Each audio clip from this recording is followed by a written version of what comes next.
Vamos entonces a continuar con las clases del día de hoy. Hoy día vamos a hablar todo lo que es soporte vital básico. Esto es parte del entrenamiento que vamos a tener con la parte práctica, ¿no? Vamos a reforzar conocimientos en realidad. Ahí habíamos hablado en la primera parte del soporte vital sobre algún tipo de algunas técnicas, procedimientos, y ahora vamos a hablar de reanimación cardiopulmonar en situaciones especiales.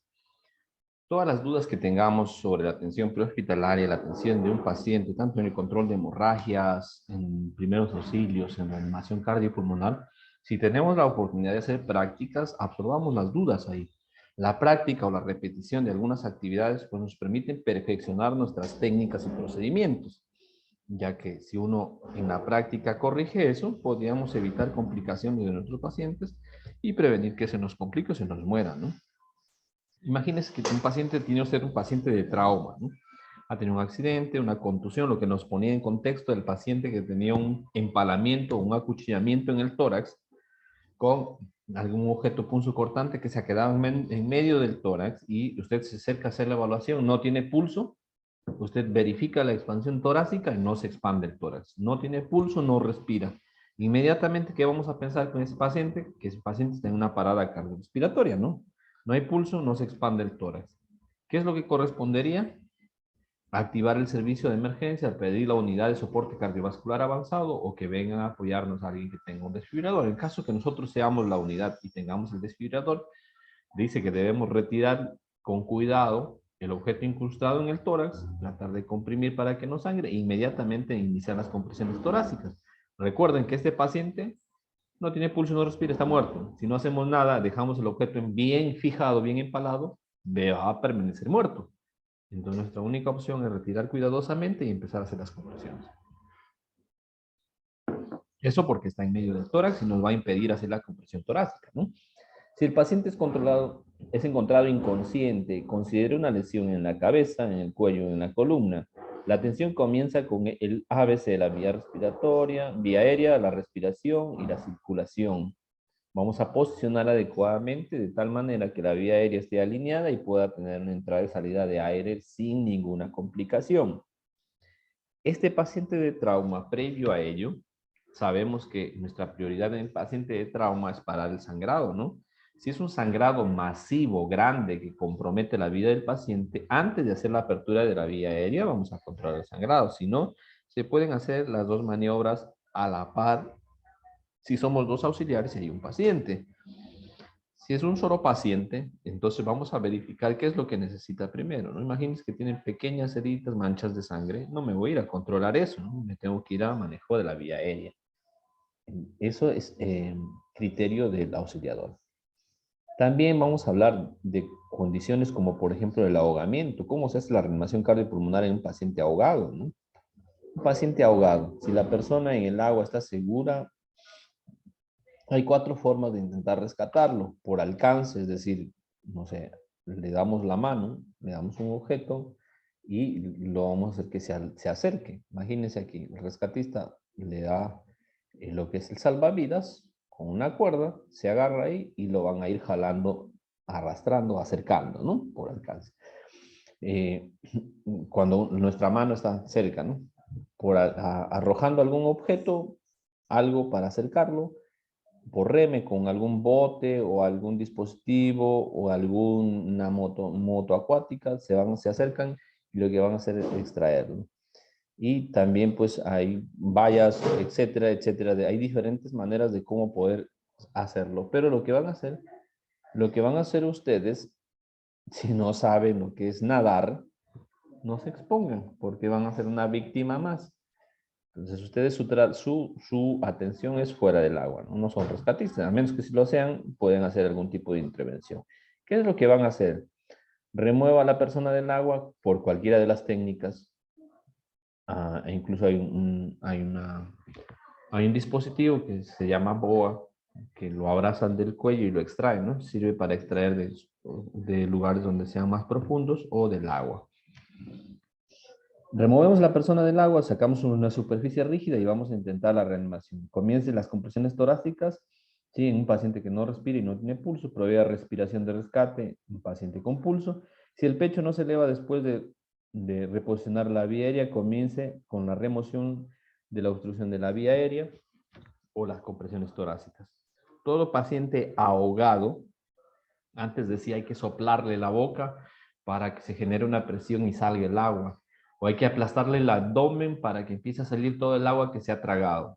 Nuestra prioridad en un paciente ahogado que no tiene pulso y no respira es que se mantenga la presión de perfusión. ¿Y qué es la presión de perfusión? La sangre que está pues circulando, ¿no? La sangre que está llegando hacia los pulmones, la sangre que está hacia los pulmones, hacia el cerebro, hacia todo el organismo, ¿no? Entonces, ¿qué es lo que vamos a hacer? Compresión torácica. Al comprimir el tórax, todo el agua que está en el tubo digestivo superior, en el esófago, en parte del estómago, va a salir, se va a expulsar. No hay necesidad de aplastar el estómago. Con comprimir el tórax, estamos mejorando la circulación y eliminando el agua que hay en esa parte del organismo. Si el paciente está con hipotermia, mueva al paciente a un área más cálida, remueva la ropa húmeda, cubra las cobijas con carpas o cubra las cobijas por capas, es decir, abríguelo al paciente, no se eleve los pies, todo así gradualmente, así como están. Hay que abrigarlo, hay que separarlo del lugar donde se está perdiendo la temperatura. Recuerden que la temperatura se pierde por el aire que va acá, por conducción, por los elementos que tiene debajo, por los elementos que tiene al costado. Entonces pierde temperatura por el aire, por el agua, de arriba hacia abajo por el agua, por los costados por conducción. Es decir, si el piso está frío, yo me acuesto ahí, la temperatura de mi cuerpo que era caliente se va a enfriar mi cuerpo, ¿no? Porque estoy perdiendo temperatura. En caso de hipotermia, revise la respiración y el pulso por más de 30 a 45 segundos antes de comenzar la reanimación cardiopulmonar. ¿Por qué? ¿Por qué 30 a 45 segundos? ¿Por qué no a los 10 segundos, 5 a 10 segundos, como se hace habitualmente en cualquier paciente? Porque el paciente que está en hipotermia, la hipotermia lo que hace es bajar los signos vitales a la parte más básica, ¿no? Es decir, a lo más básico, imagínate, casi imperceptibles, ¿no? Tiene una frecuencia cardíaca, está bradicárdico, pero está muy, muy tenue, casi imperceptible. Una saturación está baja, pero casi imperceptible, o sea, no podemos casi identificarlo. La expansión del tórax es milimétrica, es decir, muy poquito, no se puede identificar. Entonces, antes de iniciar una RCP, lo aislamos y luego empezamos a medir, ¿no? 30 a 45 segundos. Si no tiene pulso, no respira, inmediatamente RCP. Si la descarga eléctrica, si la descarga es indicada, desfibrile con el desfibrilador externo automático. ¿Eso qué quiere decir? Que le vamos a poner los electrodos en el tórax y vamos a analizar el ritmo cardíaco, ¿no? Con el desfibrilador externo automático. El desfibrilador les va a decir automáticamente, ¿no? Se recomienda dar una descarga o no se recomienda dar una descarga. De acuerdo a eso es lo que vamos a actuar. Si el paciente entra en paro cardíaco por un shock eléctrico, ¿qué es un shock eléctrico? Una descarga eléctrica. La seguridad es la consideración más importante aquí, es decir, que usted no sea una víctima más, sino de que usted aísle de la fuente de electricidad al paciente y empiece la valoración del paciente. ¿Tiene pulso? ¿Respira el paciente? ¿Sí? Si no tiene pulso, no respira, inmediatamente vamos a iniciar las compresiones torácicas para mantener la presión de perfusión. Recuerden que la presión de perfusión se logra más o menos adecuada, se logra entre la 7ª y la 10ª compresión del tórax.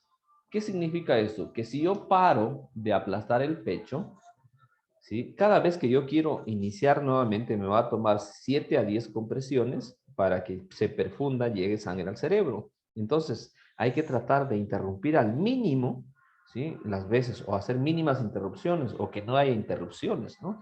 Porque cada vez que paro dejo de recibir el mismo corazón sangre, nutrientes, oxígeno y el cerebro, ¿no? Principalmente. Entonces, el paro respiratorio y cardíaco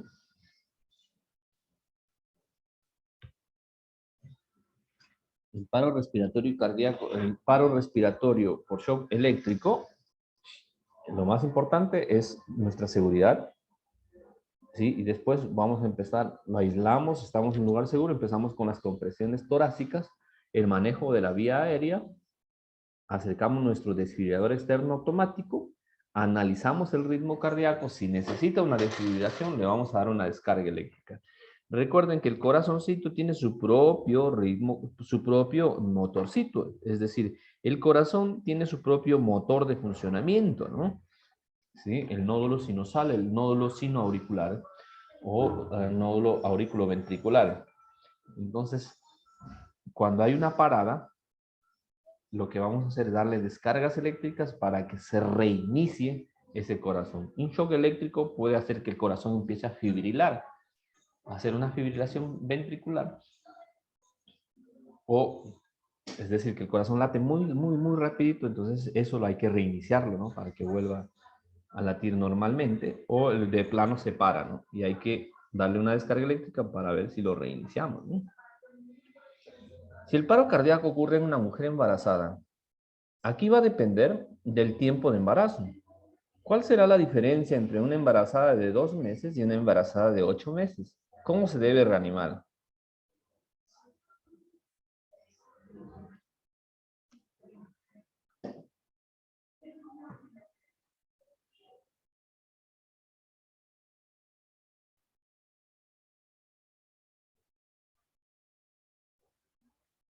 ¿Cómo se debe reanimar a una embarazada de 2 meses, perdón, de 2 meses y una embarazada de 8 meses? ¿Cuál será la diferencia de hacer el abordaje de una mujer embarazada? ¿Cuál creen? ¿Alguien por ahí? ¿Nadie? Al chat, no sé. Escríbanlo, cuéntenme, ¿quieren hablar, no quieren hablar?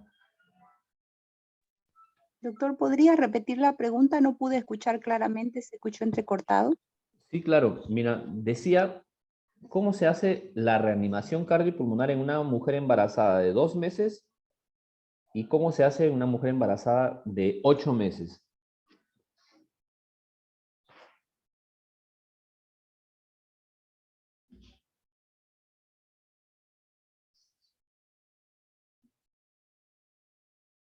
¿En qué difiere? ¿Cuál es la diferencia?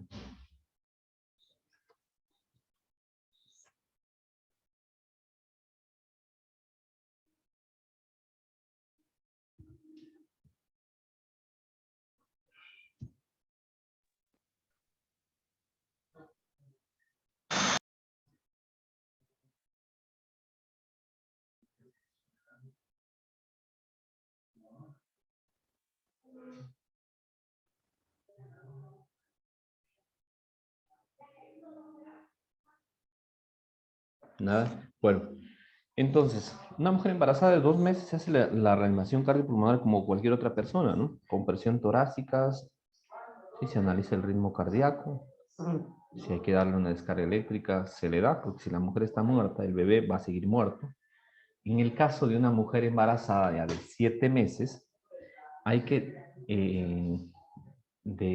cuando uno comprime, vamos a desplazar el contenido abdominal, el producto, el feto, hacia el lado izquierdo para prever o dejar libre el retorno venoso de la parte inferior. Es decir, que lo que viene por el sistema porta, por toda la sangre que viene de la parte inferior, vuelva a entrar hacia arriba, hacia el corazón, ¿no? Entonces lateralizamos al lado izquierdo de la persona para que el lado venoso derecho quede libre y tenga un buen retorno. La contracción de las arterias no es lo mismo que las venas, porque las venas funcionan por válvulas. Si nosotros no desplazamos el producto al lado izquierdo, comprime el retorno venoso y se acumula en los miembros inferiores y a haber una captura, entonces el gasto cardíaco va a caer de nuevo. Entonces, la mujer embarazada, cuando ya tiene un abdomen prominente, desplazamos hacia el lado izquierdo para facilitar el retorno venoso. ¿Sí? ¿Se entiende?